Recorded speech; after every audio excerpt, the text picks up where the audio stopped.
You talked to me about my desire for colors and what colors I was going for. I have it set in the 80s. So you went ahead and you started to pull 80s color palettes, which made me cringe a little bit. I know your audience skews more towards our age range, but a lot of younger folks and a lot of older folks have a very specific idea about what colors should be in cartoons, comics, illustrations, right? But even just this image, this shows you the 60s, the 70s, and the mid 80s, right?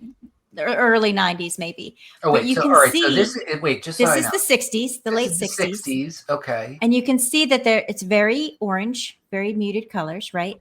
But a lot of that was because this is the first time that they were printing fabrics. They were very light on colors. They didn't have a lot of very extensive saturated print, right? Which is why some of the old comics, the yellow and the red are the two colors that they use the most because it was the one that popped the most. Okay. Yeah, Then right. you move into the 70s and you start to get some greens and blues.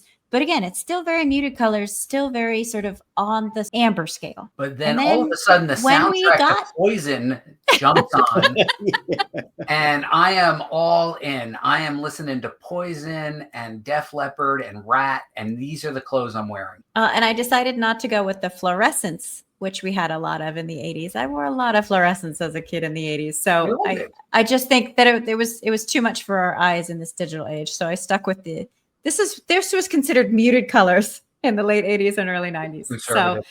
So you can see how a color palette can definitely tell you what time period you are in. It changes the outlook of how the colors are. And that's going to change your logo. Because if we did this in 1994, you would get the Saved by the Bell look. Totally different look. When I met Mike, Mike had the mullet with the business in the front and the party in the back. Yeah, it was awesome. Those were the good old days. Those were the good old days. Mike, were you wearing bright primary colors like this and bold patterns and parachute pants and capizios? I never wore parachute pants, but I did have a very cool sweatshirt that is called Hypercolor, and it would change color. Like you could put your hands on it and then you get handprints. It was awesome, and I wish I still had it. Mike, were you getting people to put handprints on you? Yes, I was all over.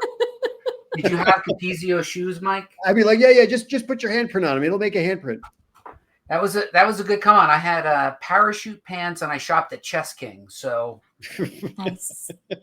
I was all about the color. Anyway, so first thing was you thought about the font family that I would need relative to the story, location being Atlantic City, a little bit grimy, aspirationally wanting to be Las Vegas, but never really will be.